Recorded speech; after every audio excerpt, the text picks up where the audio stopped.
Hello and welcome to the France 24 interview. I'm Eduardo Quay. Bel Trew is a journalist who has covered the Egyptian revolution from the beginning. She is now a correspondent for the British newspaper The Times and a contributor to Foreign Policy magazine. Lately, she has been focusing on the fate of the Muslim Brotherhood following the military coup in July that overthrew Mohamed Morsi. Welcome to France 24. Thank you very much for being with us. We want to talk with you today about the Muslim Brotherhood specifically. And as a first question, what, in your view, is the current state of the movement? Where are they following all of the arrests of the leadership and many of those in the middle ranks of the movement, over 1,000 killed in the various demonstrations over the summer? Where do you believe this movement stands? Well, at the moment, those that are in the movement in support of Mohamed Morsi and also the Muslim Brotherhood, they call themselves the Anti-Coup Alliance. They maintain they are still very strong and they have these daily protests announced via email to all the media. They say they're still very strong, that there's still a lot of support behind them. However, in reality, when you go to these protests here in Egypt, which are happening across the country, they have got a lot smaller, although they are very determined to keep going. Of course, this is becoming a massive problem at the moment because the leadership is in jail. Mohamed Morsi has been incommunicado, under arrest in an unknown location since he was pushed out of office by the military on the 3rd of July. Meanwhile, his leading figures in the Muslim Brotherhood, including the ideological leader, Mohammed al-Badia, the supreme guide, they are facing trial. And we just keep hearing every day of new court verdicts and new lawsuits against this beleaguered Islamist group, really driving them underground. Of course, the latest court verdict actually banned the group as an NGO. Now, this could see a lot of pressure put on their political party as well, the Freedom and Justice Party. But meanwhile, in terms of the middle-ranking members of the organisation, they are still attempting to hold protests here in Egypt, as well as internationally, coordinating through their international offices now, with a particular focus on London. We have the impression that the interim government or the military that now run Egypt have really decided to destroy the Brotherhood against the advice of a lot of Western countries who urge them to allow the Brotherhood to participate in any future elections, to be part of the Egyptian democratic process. Is that your feeling, that the military really is out to just get rid of them once and for all? Well, the interim government here and the military have continued to say that they want to have an inclusive democratic transition here in Egypt, and that their roadmap does include all political parties, including the Muslim Brotherhood.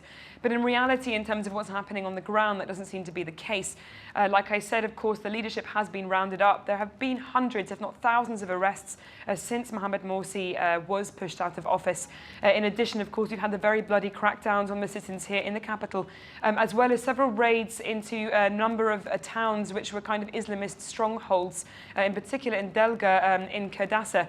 Now, their reason for this is that the Muslim Brotherhood and the supporters of the Islamist group calling for Mohamed Morsi to be reinstated have turned violent. Certainly, there were reports in one of the citizens here in Cairo of weapons, and of course, there have been a number of attacks on security forces across the country, supposedly by Muslim Brotherhood supporters, although it's very hard to prove this, of course. So what the government is saying basically is that this is necessary. They have to put these leaders in jail because they have committed crimes. They need to round up this members of this organisation because, as they say, they are terrorists. However, if they are going against them to such an extent, does that mean that really that they will not be able to participate in any elections which are scheduled for next year, for example? Well, of course, I mean, in reality, I mean, you know, aside from what the government is saying they're doing, it's becoming almost impossible for the Muslim Brotherhood to function here. I've spoken to some of the only leading members of the group and their political party left, not in jail. And they've told me that basically their political party, the Freedom and Justice Party, is not functioning. There's no way that they can meet. In addition, we've had news that their website, their English website called Ikhwan Web, have moved their operations to London because they can't continue here in Cairo anymore. In addition, the press press office for the Muslim Brotherhood in London is taking over much of the media work. So in reality, even though the interim government is saying one thing, practically it's not possible for them to really engage at all. There hasn't been any real movement to include the Muslim Brotherhood in this roadmap they keep talking about. They don't have any membership in the Constitutional Drafting Committee. In addition, of course, they've got no members in the interim government itself. So in reality, of course, it's very hard for this group to participate at all, let alone join in these elections coming. Do you believe that that there is a real chance that the Brotherhood will simply turn to violence? We read that a lot of new members, younger people who are joining, really think that after what has happened, violence is the only way. Well, this is one of the fears that several commentators have been talking about. This youth, particular of the Muslim Brotherhood, and of course all those groups that support the Muslim Brotherhood, because it's not just the Muslim Brotherhood involved in these protests.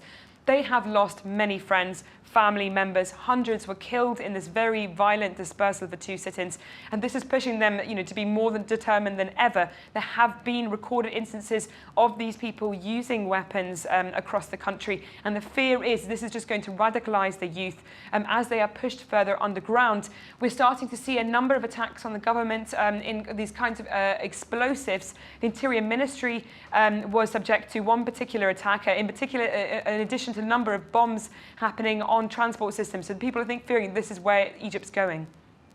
As an observer of Egypt and of the Brotherhood now for a number of years, and as I said in the beginning, you have been present there since the beginning of this revolution, how would you qualify, what is your analysis of the way the Muslim Brotherhood ruled when they were in power for that year? What were the major mistakes that you believe they made, or what were some of the things that they did that were actually positive? I mean, speaking to people, of course, I lived under Mohamed Morsi's 1 year in the presidency, and speaking to many Egyptians, there was a lot of anger against him. They believed that he was really not doing the key reforms that were demanded in the revolution. There was no reform of the police force, for example, which is ironic at the moment because the Muslim Brotherhood themselves are now, suffering that lack of reform because, of course, the prisons are extremely violent and the police force themselves are also behaving with their very heavy-handed tactics. In addition, the economy really flailed during that 1 year of Morsi in office. There wasn't any significant reforms, Egyptians told me. You could see that on the streets. There was a rise in poverty. People really were finding it very hard to put food on the table. In addition, there was a lot of complaints of this kind of nepotism on the behalf of the Muslim Brotherhood, that Morsi put a lot of his fellow supporters in leading positions in government and also in local governance, which caused a lot of anger. So there's a kind of combined feeling that the Brotherhood really wasn't making any important changes, wasn't listening to what the people wanted. In addition, were really just out for their own gain. I mean, there were also human rights abuses. Excuse me, do you think they were out to try to create an Islamic state, that in fact they were not really willing to play the democratic game, to open up Egyptian society? I mean, this is a hard question to answer because I don't think 1 year in office of Mohamed Morsi was enough to necessarily see that vision all the way through. But certainly what people were saying was that the constitution itself, the 2012 constitution, was drafted by an Islamist-dominated constituent assembly. That was because the Muslim Brotherhood weren't listening to the liberal, more secular sides. The Christian community here felt very much under attack and underrepresented.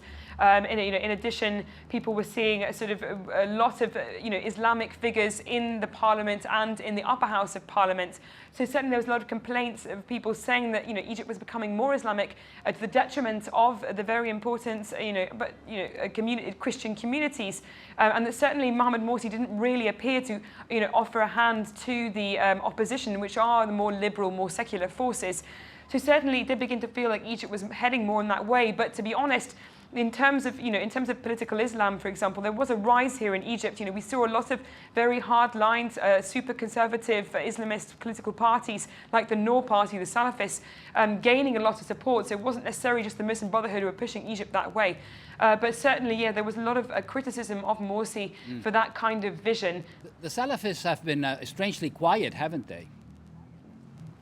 The Salafists are in a difficult position because, of course, they did back the Muslim Brotherhood, because their vision was, at the very beginning, their visions were aligned.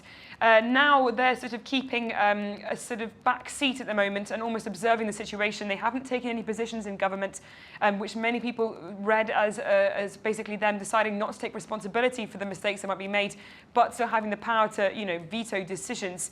They are at the moment fighting a battle with the constitution. This is the biggest issue here in Egypt at the moment.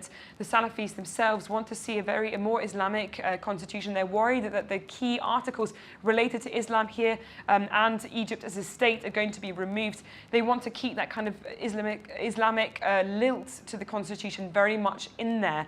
So they've kept a low profile at the moment. They are vetoing decisions in government and keeping their pressure and their presence still heard without necessarily taking a front seat in terms of the difficult decision makings of the government. Okay. Very quickly, do you think the government will be able to stick to what appears to be a timetable, approval of a new constitution and elections by mid-2014, I believe? Well, this is what they've promised, and certainly the constitution is underway, but we're seeing really in Egypt that's very much in crisis. We've still got daily protests, we've still got clashes happening. Sinai itself has become a hotbed of a very violent activity that no one really understands. So how they're going to push forward with elections, when the Muslim Brotherhood is still very much there and blocking, any movement forward is yet to be seen. But they are determined. They've said that they're going to have this first draft of the constitution drafted, in about a week's time, which is quite extraordinary, and that they will determine to move forward. But with the political and security situation of the country, it's hard to see how that's going to move forward. So, at the moment we're just waiting to see, whether Egypt can hold it together, whether the economy can continue, improving. And whether the Muslim Brotherhood will, basically not be crushed to such an extent that the security situation is impossible for these elections to take place. I'm afraid we're out of time. Thank you very much for joining us here on France 24. And please do stay tuned for more news in English, in French, and in Arabic.